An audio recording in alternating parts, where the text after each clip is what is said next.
जय श्री राम दोस्तों। स्वागत है आपका मेरे चैनल भक्ति की शक्ति में।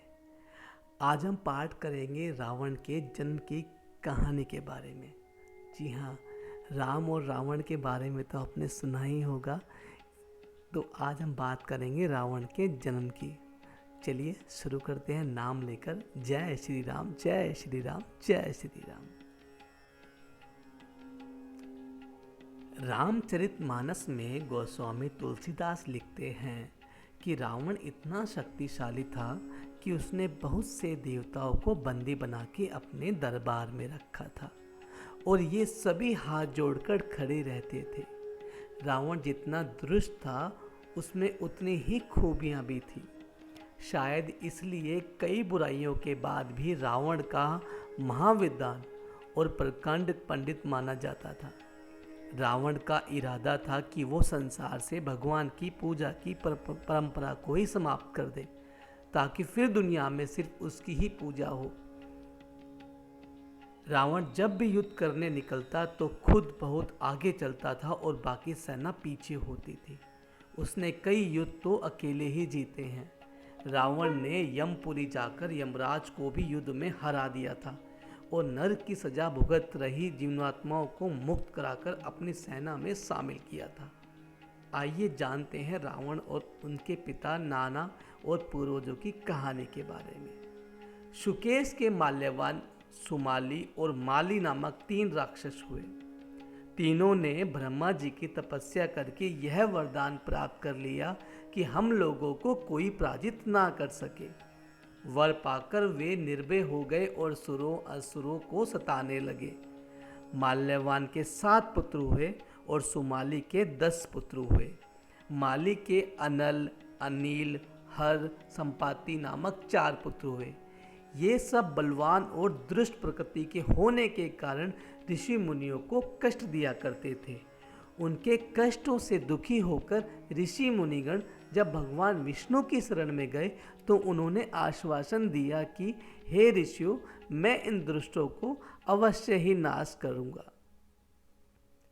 जब राक्षसों को विष्णु के इस आश्वासन की सूचना मिली तो वे सब मंत्रणा करके संगठित होकर माली के सेनापति में इंद्रलोक पर आक्रमण करने के लिए चल पड़े। समाचार पाकर भगवान विष्णु ने अपने अस्त्र शस्त्र संभाले और राक्षसों का संहार करने लगे। सेनापति माली सहित बहुत से राक्षस मारे गए और शेष लंका की ओर भाग गए। जब भागते हुए राक्षसों का भी नारायण संहार करने लगे तो माल्यान क्रुद्ध होकर युद्धभूमि में लौट पड़ा। भगवान विष्णु के हाथों अंत में वह भी काल का ग्रास बना। शेष बचे हुए राक्षस सुमाली के नेतों में लंका को त्याग कर पाताल में जा बसे और लंका पर कुबेर का राज्य स्थापित हुआ। राक्षसों के विनाश से दुखी होकर सुमाली ने अपनी पुत्री केकसी से कहा कि पुत्री, राक्षस वंश के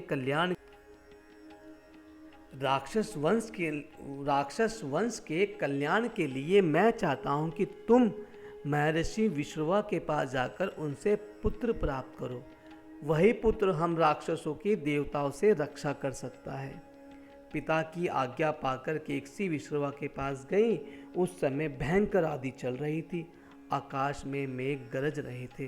केकसी का अभिप्राय जानकर विश्रवा ने कहा कि भद्रे, तुम इस कुबेला में आई हो, मैं तुम्हारी इच्छा तो पूरी कर दूंगा, परंतु इससे तुम्हारी संतान दुष्ट स्वभाव वाली और कुरुकुरमा होगी। मुनि की बात सुनकर केकसी उनके चरणों में गिर पड़ी कि हे भगवान, आप ब्रह्मवादी महात्मा हैं, आपसे मैं ऐसी दुराचारी संतान पाने की आशा नहीं करती, अतः आप मुझ पर कृपा करें। केकसी के वचन सुनकर मुनि विश्रवा ने कहा कि अच्छा, तो तुम्हारा सबसे छोटा पुत्र सदाचारी और धर्मात्मा होगा। इस प्रकार केकसी के 10 मुख वाले पुत्र का जन्म हुआ, जिसका नाम दशग्रीव रावण रखा गया। उसके पश्चात कुंभकर्ण, शूर्पणखा और विभीषण के जन्म हुए। दशग्रीव और कुंभकर्ण अत्यंत दुष्ट थे, किंतु विभीषण और धर्मात्मा प्रकृति का था। अपने भाई वैष्णव से भी अधिक पराक्रमी और शक्तिशाली बनने के लिए दशग्रीव ने मतलब कि रावण ने अपने भाइयों सहित ब्रह्मा जी की तपस्या की। ब्रह्मा जी के प्रसन्न होने पर दशग्रीव ने मांगा कि मैं गरुड़, नाग, यक्ष, दैत्य, दानव, राक्षस तथा देवताओं के लिए अध्वंस हूँ जाऊँ।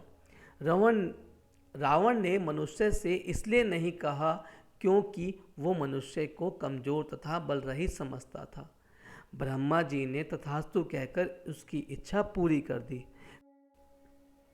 विभीषण ने धर्म अविलच मति का और चूंकि कुंभकर्ण की इच्छा इंद्रलोक पाने की थी, इस वजह से भयभीत इंद्र ने माँ सरस्वती को कहा कि जब कुंभकर्ण वरदान मांग रहा हो तब आप उसका ध्यान विचलित करें, और सरस्वती की मायावश कुंभकर्ण इंद्र की जगह निंद्र बोला, जिससे वह 6 माह सोता था और 6 माह जागता था। तो ये थी रावण के जन्म की कहानी के बारे में पीछे की सच्चाई।